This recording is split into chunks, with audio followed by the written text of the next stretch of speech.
Aplauda mais forte, porque Ele merece toda a honra, toda a glória, todo o louvor. Só Ele é digno, só Ele é digno, só Ele é digno. Pode ligar as luzes, Tássio.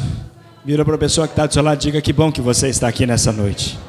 Diga para ela, é um prazer ter você aqui conosco. Que esta noite seja uma noite diferente, marcada na sua vida. Diga para ela assim, olha, mesmo que você não conheça, eu profetizo na sua vida vitórias e bênçãos. Em nome de Jesus. Amém? Podeis tomar os vossos assentos. Quantos aqui acreditam, e é uma pergunta que é retórica e é um tanto peculiar, mas quantos aqui acreditam no arrebatamento? Ah, vamos fazer o contrário. Quem não acredita no arrebatamento, levanta a mão. Tem ninguém, né? Agora a pergunta é, como é que vai ser o arrebatamento? É interessante a gente pensar sobre isso, porque nós vemos a maioria das pessoas que estão aqui se converteram, aceitaram Jesus, vieram talvez de uma doutrina católica ou de doutrina nenhuma, e não sabem ou nunca pensaram, nunca estudaram sobre como é que vai ser o arrebatamento. Eu trouxe um vídeo e eu quero mostrar logo agora no começo, vê se o som está funcionando certinho. Eu quero mostrar agora logo no começo, para que você tenha uma ideia e você pense se é assim ou não que você vê o arrebatamento. Pode soltar. Depois os nossos que ficarmos vivos seremos arrebatados juntamente com eles nas nuvens para encontrar com o Senhor nos ares. Pode ligar as luzes. Pergunta: você segurou no banco aí? Por que, pastor, que você está perguntando? A Bíblia não deixa claramente como que vai ser esse momento, mas nós vamos estudar nessa noite algumas coisas sobre este momento. Eu postei esse vídeo ontem por volta das 11 horas da manhã no Facebook de um fanpage que eu criei segunda-feira à noite, chamado Fim dos Tempos, Quando Será? E em 24 horas nós tivemos 300 compartilhamentos e mais de 30 mil visualizações. Sabe o que é isso? As pessoas estão preocupadas. As pessoas não conseguem entender o que está acontecendo no mundo, e é muito difícil você explicar, ainda mais quando você consegue ver profecias se concretizando nos dias em que nós estamos vivendo. E para que nós não sejamos apanhados de uma maneira desatenta, ou talvez de uma maneira não preparada, ou talvez não estivermos preparados, é que nós estamos trazendo essa série de mensagens sobre o fim dos tempos, para que você saiba, com provas, com base bíblica, naquilo que você acredita, naquilo que você crê. Amém? Por isso eu quero que você abra comigo a sua Bíblia em 1 Tessalonicenses, no capítulo 4, no versículo 13, mesmo assentado da maneira que está. Se você não tem Bíblia, nós disponibilizamos aqui no telão na frente para que você possa acompanhar conosco. Vou ler na versão que está no telão ali na frente. Não quero, porém, irmãos, que sejais ignorantes acerca dos que já dormem. Deixa eu dar um pouquinho do background, do histórico dessa passagem. O povo de Tessalônica estava preocupado, porque a promessa havia sido feita, Paulo havia pregado que Jesus estaria voltando, e as pessoas começaram a morrer. Aí surgiu a dúvida na igreja: peraí, mas e os que morrerem? Como é que vai ser? Se Jesus ia voltar, levar a gente com ele, a gente já sabia de toda essa história, Jesus tinha predito isso em Mateus 24, mas e agora? As pessoas estão morrendo. Então Paulo escreve a Tessalônica, falando sobre várias coisas, e no final, ou nesse ponto, ele começa então a exortar ou a ensinar sobre como seria o dia da vinda de Jesus. Mas antes ele precisa explicar sobre as pessoas que morreram. Vamos lá. Não quero, porém, irmãos, que sejais ignorantes acerca dos que já dormem, para que não vos entristeçais como os demais, que não têm esperança. Porque se cremos que Jesus morreu e ressuscitou, assim também aos que em Jesus dormem, Deus os tornará a trazer com ele. Dizemos-vos, pois, isto pela palavra do Senhor, que nós, e aí ele está citando uma coisa que era que era comum entre os apóstolos, comum entre os que pregavam a palavra naquela época, está no Didaquê, está nessa carta, está numa outra carta também, que diz o seguinte: que nós, os que ficarmos vivos para a vinda do Senhor, não precederemos os que dormem, porque o mesmo Senhor descerá do céu com alarido e com voz de arcanjo e com trombeta de Deus, e os que morreram em Cristo ressuscitarão primeiro. Depois nós, os que ficarmos vivos, seremos arrebatados juntamente com Ele nas nuvens, a encontrar o Senhor nos ares, e assim estaremos sempre com o Senhor. Portanto, consolai-vos uns aos outros com esta palavra. 2 glória a Deus eu ouvi, tá bom, hein? Quem quer ir para o céu aí, dá um glória a Deus. Pelo menos todo mundo. O arrebatamento consiste no encontro da igreja, a noiva de Cristo, com o noivo. Figurativamente, é interessante observar que a Bíblia é cheia de figuras. Há uma figura no Antigo Testamento que nos mostra exatamente como vai acontecer. Vocês sabiam que Isaac é a figura de Cristo, Rebeca é a figura da igreja e Eliezer é a figura do Espírito Santo? Eliezer vai buscar a noiva e traz ela com camelos. Isaac não aguenta ficar esperando na casa do pai. O que ele faz? Sai e vai encontrar no meio do deserto. Eliezer não fala dele, só fala do noivo. Quando ela vê, ela se cobre com um véu. Apocalipse 19 diz que nós estamos cobertos com o véu da justiça. Ela se cobre com o véu, e aí naquele momento o encontro é feito no meio do caminho, entre Isaac e Rebeca. Figura do que o próprio Cristo vai fazer conosco. Ele diz aqui: vai encontrar conosco nos ares. Sabe que a impressão que eu tenho? Que Jesus não aguenta ficar lá de cima dizendo vem para cá. Ele tem que vir até a metade do caminho para dizer: eu vim te encontrar. Eu te amo tanto que eu tenho que entrar com você nos céus. Você vai entrar marchando comigo nos céus, porque você é minha noiva, escolhida, resgatada, redimida, aquela que eu comprei com alto sangue lá na cruz do Calvário. É esse Deus, é esse Jesus que você serve, e é Ele que está aqui nesta noite. Quando a gente olha para esse texto bíblico, quando a gente olha para esta circunstância, a gente começa a entender sobre uma coisa muito importante, muito grande. Alguns detalhes são dados nesse versículo. O primeiro detalhe que é dado aqui é que o Senhor mesmo é que vai dar a ordem, é Ele mesmo que vai vir com voz de arcanjo, é Ele mesmo que vai descer do céu, é Ele mesmo que comanda esse exército para buscar a mim e a você. Há um grande erro hoje no meio teológico de pensar assim: Jesus disse que não sabia a hora. Ele não sabia até voltar para o céu, porque depois que voltou para o céu, Ele sabe a hora. E a Bíblia diz que Ele está ao lado do Pai, o quê? Intercedendo por mim e por você. Sabe o que acontece? Ele olha aqui para baixo e vê você sofrendo. Ele diz: Pai, deixa eu ir lá, deixa eu voltar, eu preciso resgatar a minha noiva que está sofrendo. E o pai diz: não, só mais um pouquinho, espera mais um pouquinho. Agora a minha fé e a minha crença é que esse pouquinho está se findando, esse momento está se findando, não há mais tempo. Nós precisamos estar atentos a esses sinais, ao que Cristo colocou para nós, porque grande é a expectativa da igreja. Agora, um dos grandes sinais que tem na Bíblia e que é importante a gente observar é que os mortos ressuscitarão primeiro. E um tempo atrás eu estava pensando sobre isso, eu estava meditando sobre isso. Eu perdi meu primeiro pai com 3 anos de idade. Meu segundo pai eu perdi agora 5 anos atrás. Minha avó, meu avô, pessoas que eu amo tanto. E a Bíblia diz que eles vão ter a primazia da ressurreição. Sabe o que é isso? Quando a trombeta tocar, o túmulo vai ter que devolver os seus familiares. O mar, o fogo, o que quer que tenha consumido as pessoas que você ama, vão ser devolvidas.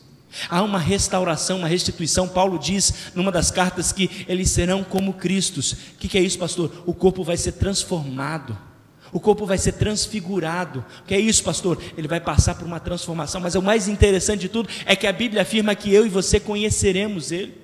Paulo diz que assim como Jesus era, a carne de Jesus, o modo de Jesus depois da ressurreição, é assim que nós seremos depois do arrebatamento. Que é isso, pastor? Jesus, ele sentava com os discípulos reconheciam que era ele. Jesus comia com os discípulos, Jesus partilhava com os discípulos, mas esse mesmo Jesus passava pela parede, esse mesmo Jesus saía daqui e se mostrava lá, esse mesmo Jesus saiu voando para o céu. Esse mesmo Jesus é a forma que eu e você e os nossos familiares vão ser naquele momento. Agora imagine comigo naquele momento o rebuliço na terra. Por quê? Porque os mortos vão ressuscitar.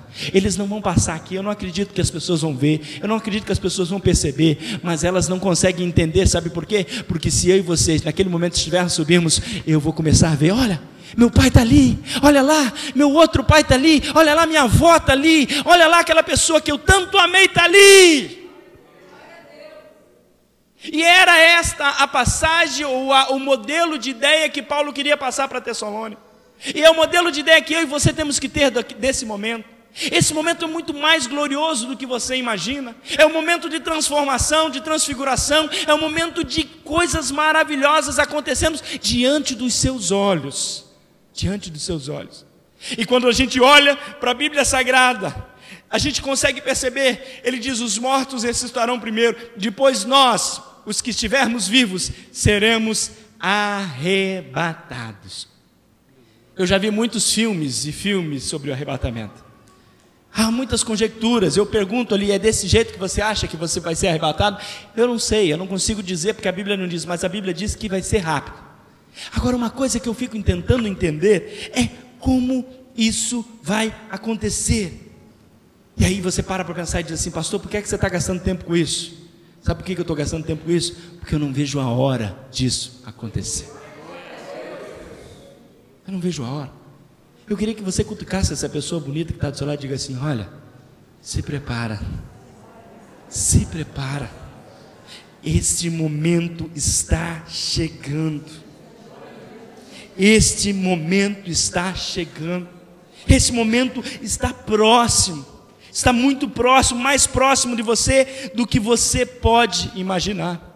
Uma coisa que a Bíblia diz e que a gente pode pensar e a gente pode ter como base, pode pôr o próximo texto para mim, Mariana, é que a Bíblia afirma em 1 Coríntios, no capítulo 15, no versículo 51, que isso vai ser muito rápido. Eis que vos digo um mistério, na verdade nem todos nós dormiremos, mas todos nós seremos... Vira para a pessoa que está do seu lado e diga assim, você não gosta do seu cabelo? Fica tranquilo. Vai ser transformado.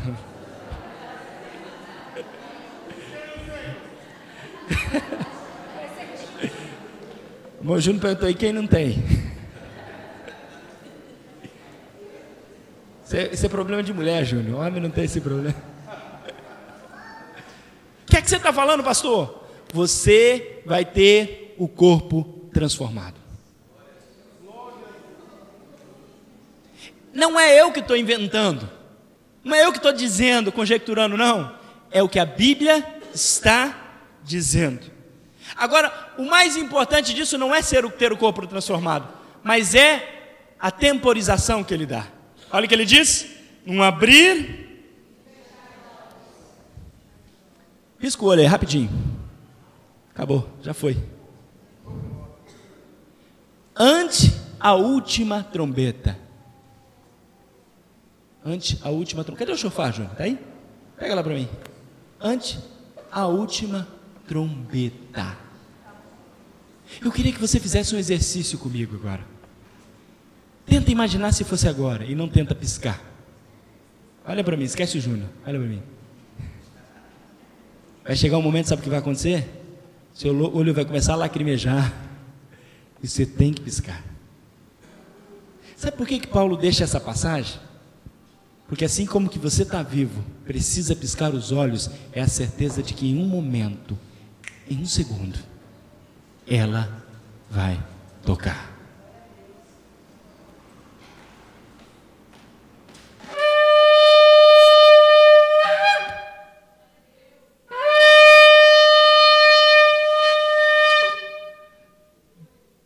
Eu não sei se você consegue entender isso, mas quando você ouvir essa trombeta, é sinal que você é escolhido.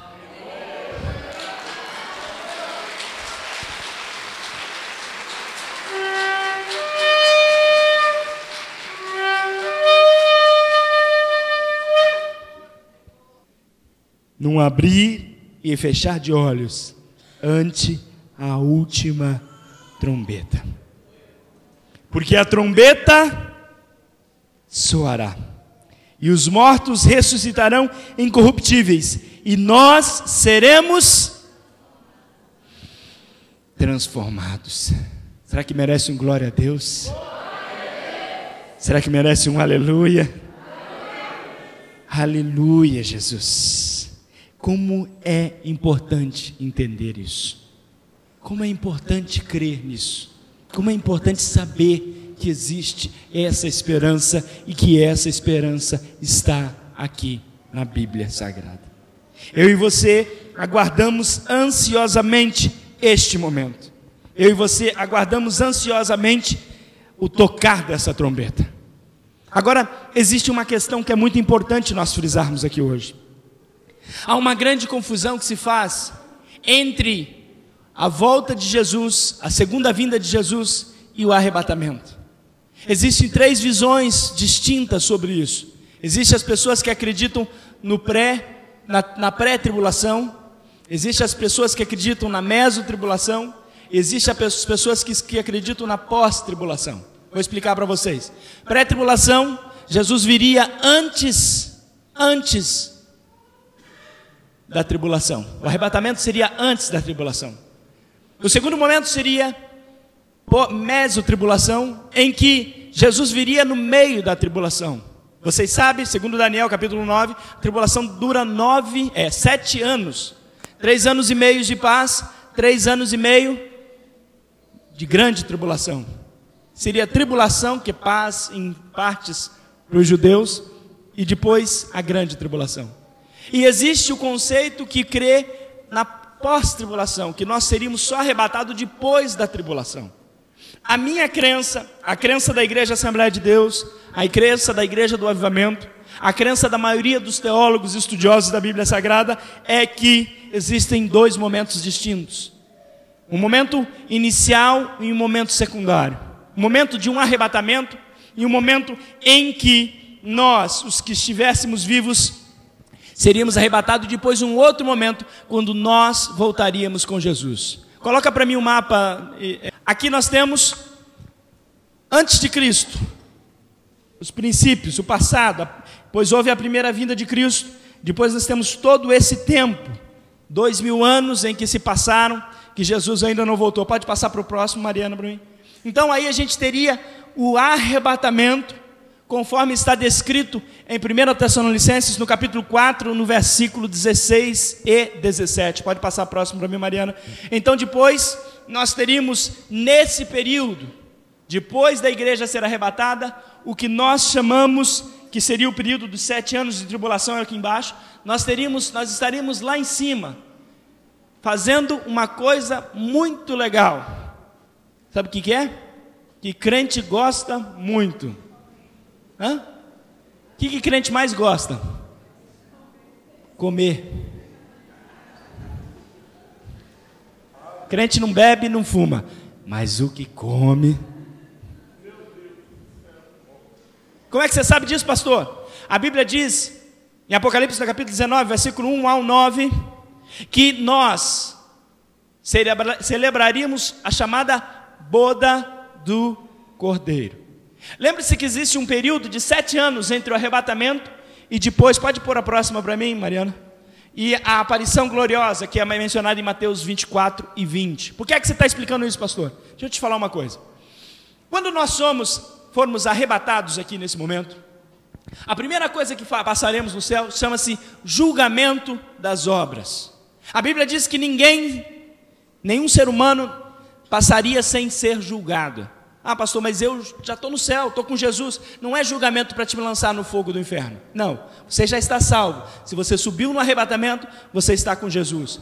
É um julgamento daquilo que você fez, daquilo que como você praticou, como que você viveu. Eu não vou falar sobre isso hoje. Vou falar isso domingo que vem, que está lá em 1 Coríntios, no capítulo 3, versículo 9 ao 15. Depois disso, seria a boda do Cordeiro, o momento em que nós celebraríamos com o Senhor nos ares.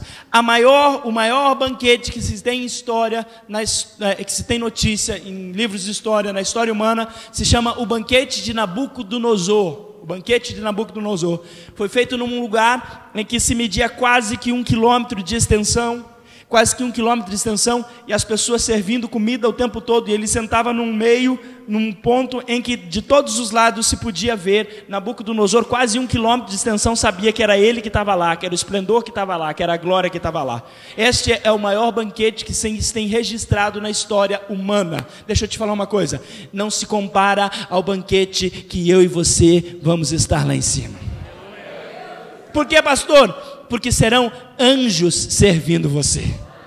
Eu não sei o que a gente vai comer lá e também não me interessa, sabe por quê? O que interessa é que nós vamos estar olhando para o Rei dos Reis, Senhor dos Senhores, Criador do céu e da terra, o Príncipe da paz, Pai da eternidade, aquele que formou você, aquele que criou você, aquele que idealizou tudo isso aqui.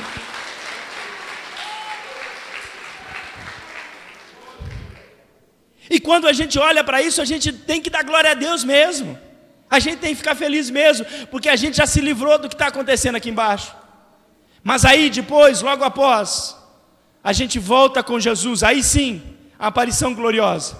E é sobre isso que nós vamos ver agora. Essa distinção entre o arrebatamento e a segunda vinda de Cristo. Primeira coisa que você precisa entender é que no arrebatamento, o próprio Cristo, o próprio Senhor descerá da casa do Pai, aonde em João, no capítulo 14, ele prometeu, vocês lembram? Vocês lembram João 14? Vou preparar-vos um lugar, e diz o quê? Mas voltarei para vós, para quê? Para pegar vocês e levar para junto de mim, a promessa dele. E isso é importante entender, que vai acontecer nesse momento. Eu acredito, é minha fé, que esse momento é tão importante que Jesus sela ele numa parábola que ele está dizendo, ensinando para os seus discípulos. Ele fecha esse contexto todo. É importante entender que ele vai vir receber a mim e a você, conforme prometido lá. É importante entender que nesse momento é que se cumpre a promessa de 1 Tessalonicenses, que os mortos ressuscitariam primeiro. É nesse momento que se cumpre 1 Coríntios, que nós lemos, num abrir e fechar de olhos. É nesse momento que se cumpre a palavra de Tessalonicenses 4, de ouvirmos a voz do arcanjo. É nesse momento que a trombeta de Deus soará. É nesse momento que os mortos vão ressuscitar. É nesse momento que os que estivermos vivos seremos transformados e arrebatados com ele nos ares. É nesse momento. E é importante entender que isso faz uma distinção muito grande daquele momento. Por quê? Porque a Bíblia fala de Mateus capítulo 24, versículo 30, sobre o fim dos tempos. Uma coisa que eu queria explicar para vocês, e que poucas pessoas conseguem entender isso, se não for explicado detalhadamente, é que Mateus 24, Jesus estava pregando para judeus. Jesus estava falando para o judeu: olha, você vai ter um problema. Sabe qual é o problema? Que essas coisas vão começar a acontecer. E naquele dia, você vai tentar correr para o monte e não vai conseguir. Ai da mulher grávida. Você ouviu esse texto? Ai da mulher grávida. Ai daquele que está com dores. Ai daquele que está em dificuldades. Por quê? Porque ele está falando para judeus. Ele está falando exatamente sobre esta aparição gloriosa, sobre a segunda vinda dele. Qual é a distinção, pastor? Você é a noiva de Cristo. Você foi comprada e redimida pelo sangue dele, e que ele fez uma promessa. E que promessa é essa? Que você não passaria pela tribulação. E se você olhar para mim e disser assim: pastor, mas falar aí até que vai, mas mostra para mim onde é que está isso. Apocalipse no capítulo 3, no versículo 10, diz assim: como guardastes a palavra da minha, também eu te guardarei na hora que há de vir sobre todo mundo, para tentar os que habitam 1 Tessalonicenses 1 e 10, diz assim: e esperar dos céus o seu Filho, a quem ressuscitou dentre os mortos, a saber, Jesus, que nos livra o quê? da ira futura. Tem 5:9 aí também? 1 Tessalonicenses 5:9, coloca aí. Porque Deus não nos... O quê? Deus não nos destinou para quê? Vira para a pessoa que está do seu lado e diz assim: Deus nunca quis que você sofresse. Deus não quer que você passe pela tribulação. Deus não quer que você passe por esse momento de aflição. Porque Deus não nos destinou para a ira, mas para a aquisição da salvação por nosso Senhor Jesus Cristo. Qual é a distinção, pastor? O povo de Israel está aguardando e vai continuar aguardando o Messias. Jesus volta, pega todos nós, leva para cima, no arrebatamento. Mas Deus não se esquece dos judeus. Sabia disso? É um grande engano achar que Deus se esquece dos judeus. Não, Deus não se esquece dos judeus. A aparição gloriosa, aquele momento sublime, é o que está exemplificado em Ezequiel, em que ele desce e pisa no Monte das Oliveiras, e o Monte das Oliveiras racha debaixo do pé dele, e vai sendo chamado, já ouviu falar de Armagedon? Batalha do Armagedon. Eu não vou explicar tudo isso hoje, só uma rápida pincelada para você saber o que eu estou falando. Vai ser quando todo mundo estiver se voltando contra Israel. Israel estará lá acuado, no vale de Megido, do Armagedon, a batalha do Armagedon. E de repente o mundo todo está contra Israel. Israel não tem saída, não tem para onde correr. Aí de repente abre-se os céus. Surge no céu o quê? Qual é a grande diferença? Surge no céu um homem sentado num cavalo branco. Numa coxa está escrita Rei dos Reis, na outra está escrita Senhor dos Senhores. Sabe quem é que está atrás dele? Eu e você. Eu e você, a gente está voltando do céu depois de celebrar na boda do Cordeiro. Jesus está vindo resgatar a sua Israel, o povo prometido, e ele começa a descer e começa a vir. Aí sim, todo olho verá, toda língua confessará que só tem um rei, o Rei dos Reis, o Senhor dos Senhores, aquele que vem marchando. E eu tinha um membro uma vez que ele era meio Jedi, ele queria lutar e brigar, e ele gostava de brigar. Ele falou: pastor, é nessa hora que eu vou descer lá com a espada e Falei: irmão, você nem vai precisar disso, sabe por quê? Porque a minha Bíblia, a sua Bíblia diz o quê? Que Jesus vai o quê? Abrir a boca, e a palavra que sai da boca dele vai aniquilar todos os inimigos de Israel. Sabe o que é isso? Eu e você vamos estar assistindo de camarote. De camarote. É ali Jesus. O que é que você está pregando, pastor? Eu estou pregando que se você for fiel ao Senhor, Deus vai ser fiel a você. Se você for fiel a todas essas coisas, Deus vai ser fiel a você. Agora, eu queria que você entendesse algo muito importante. Hoje eu estou falando de arrebatamento, e é importante eu falar sobre isso. Eu queria que você abrisse a sua Bíblia comigo em 2 Tessalonicenses, no capítulo 2. Vamos a partir do versículo 1, vamos lá. Ora, irmãos, rogamo-vos pela vinda de nosso Senhor Jesus Cristo e pela nossa reunião com Ele, que não vos movais facilmente do vosso entendimento, nem vos perturbeis, quer por espírito, quer por palavra, quer por epístola, como de nós, como se o dia de Cristo estivesse perto. Ninguém de maneira alguma vos engane, porque não será assim sem que antes venha a apostasia e se manifeste o homem do pecado, o filho da perdição, o qual se opõe e se levanta contra tudo o que se chama Deus e se adora, de sorte que se assentará como Deus no templo de Deus, querendo ser Deus. Esse texto aqui, irmãos, faz referência a Daniel, fica com o dedinho lá, no versículo 4. Faz referência a Daniel 9, quando diz sobre o anticristo que vai surgir, vai se sentar no templo de Deus, e aí que começa a grande tribulação, porque Israel vai olhar para ele e dizer assim: esse não é Deus, esse não é Deus, não vai servir.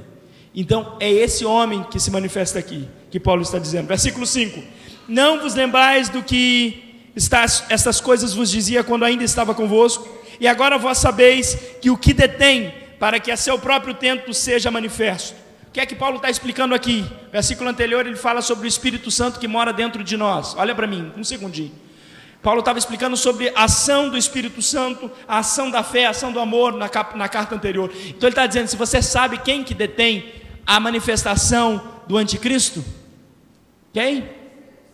O Espírito Santo que mora dentro de nós. Sabe quando que o Espírito Santo volta para casa? Quando? Quando houver o arrebatamento. O Espírito Santo vai conosco, vai nos conduzir até Deus, até Jesus. E aí você consegue entender uma coisa que é interessante, olha ali. Porque então, e agora vai saber que o que detém para que o seu próprio tempo seja se manifesto. Porque já o ministério da injustiça opera, somente há um, que agora resiste, até que do meio seja o quê? Acabei de falar para vocês quem é, o Espírito Santo que opera em nós, vive em nós. E então será o quê? Revelado o iníquo, a quem ao Senhor desfará pelo assopro da sua boca, e o aniquilará pelo esplendor da sua vinda. A esse cuja vinda é segundo a eficácia de Satanás, com todo o poder e sinais e prodígios e mentiras. É importante você saber disso. O diabo vai dar poder ao anticristo, ao próprio Satanás, vai dar poder aos seus para fazer milagres, prodígios e enganos. E com todo o engano dá, versículo 10, e com todo o engano da injustiça para os que perecem, porque não receberam o amor da verdade para o quê? Se salvaram. É por isso que Deus lhes enviará a operação do erro, para que creiam na mentira, para que sejam julgados todos os que não creram à verdade, antes tiveram prazer na iniquidade. Eu queria que você frisasse bem esse versículo 9, 10 e 11. O que é que você está falando, pastor?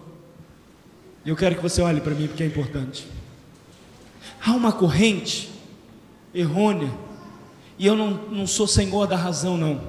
Eu não posso dizer para você que eu tenho todo o conhecimento e sei tudo, mas isso aqui eu estudo há muito tempo, e eu ouço essa mensagem desde que eu sou criança, e eu tenho estudado ela para saber cada vez mais sobre ela. E uma coisa que eu aprendi desde criança, e que é importante você saber, é que quando Jesus vir, você que já conhece a verdade, que já conhece a palavra no arrebatamento, vai ficar muito, muito, muito difícil para você se salvar na grande tribulação. E eu queria que você prestasse atenção aqui. Por quê? Porque eu estou lendo esse texto para você, para justificar o que eu vou falar agora. Eu creio, eu não estou dizendo que é a verdade, que eu sou o Senhor da razão. Eu creio, pela interpretação desse texto e de alguns outros que eu vou te citar agora, que quem conhece a verdade não terá uma segunda chance.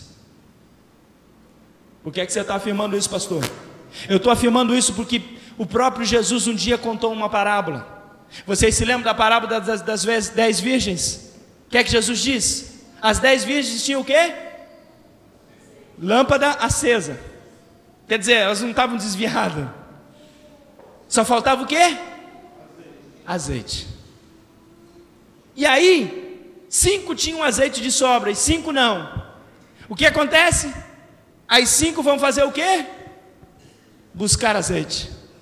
Quando elas voltam, o noivo já veio e as 5 já entraram. E o que é a resposta do porteiro para aquelas 5 que vieram? Não, nós estamos aqui, nós estávamos na festa, nós somos convidados, nós temos fogo, nós temos a lamparina acesa. O que é a resposta? Alguém sabe me dizer? Quem lembra dessa parte da Bíblia? Não vos conheço. Apartai-vos de mim para o fogo eterno. Jesus disse essa palavra. E Paulo vem nesse texto dizer uma coisa que corrobora um pouco com isso. Olha o que Paulo está dizendo no versículo 9, a partir do versículo 9. A esse cuja vinda é segundo a eficácia de Satanás. O texto está ali se você quiser acompanhar. com todo o poder e sinais e prodígios é mentira, e com todo o engano da injustiça para os que perecem, porque não receberam o amor da verdade para se salvarem. E é por isso que Deus lhes enviará o quê? A operação do erro, para que creiam o quê? Na mentira. Sabe o que vai acontecer depois que Jesus voltar? A notícia vai dizer: desapareceu milhares de pessoas no mundo, inclusive você.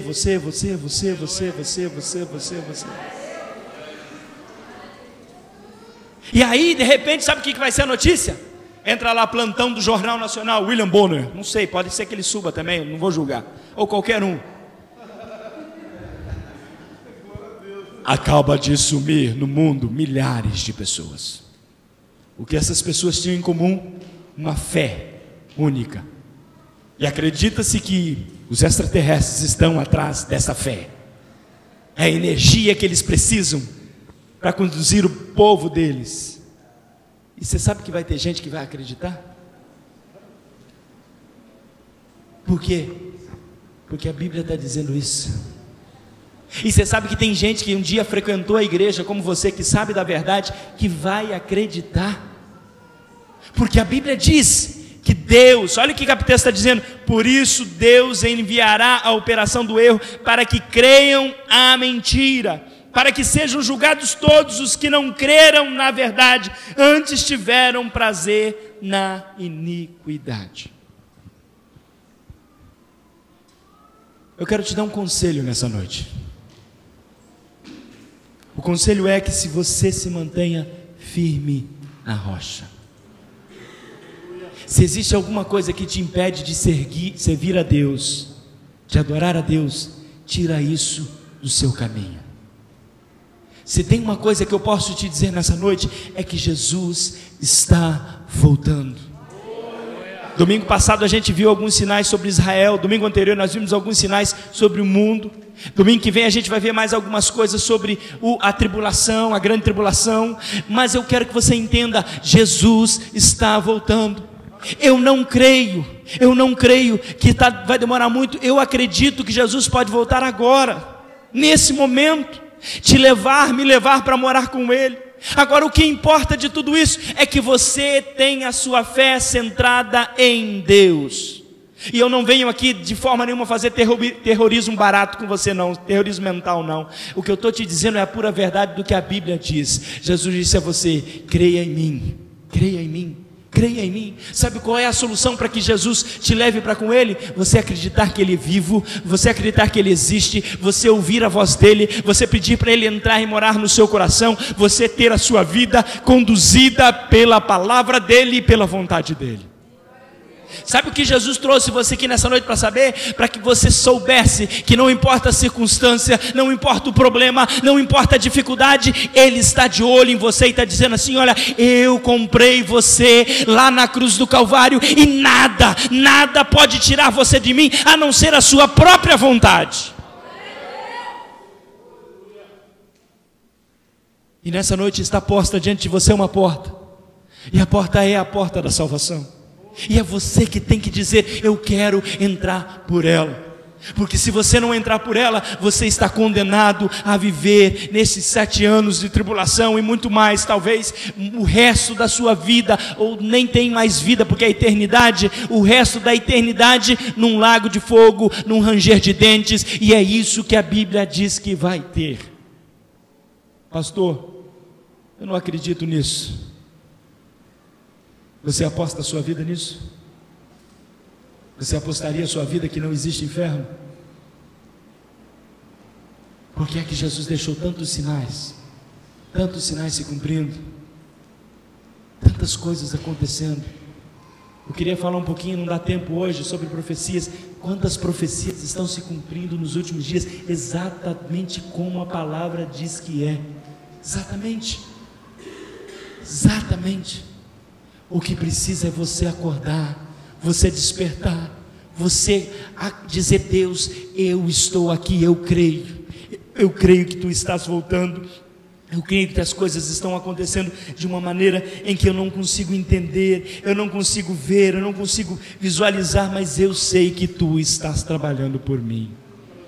Eu queria que você se colocasse de pé nesse instante. Eu queria cantar um louvor. Eu não sei se eles vão saber tocar, mas eu sei que a minha irmã lembra dessa música, que diz assim, olha: a minha alma estava longe dos céus, eu era pobre e desprezei meu pecador,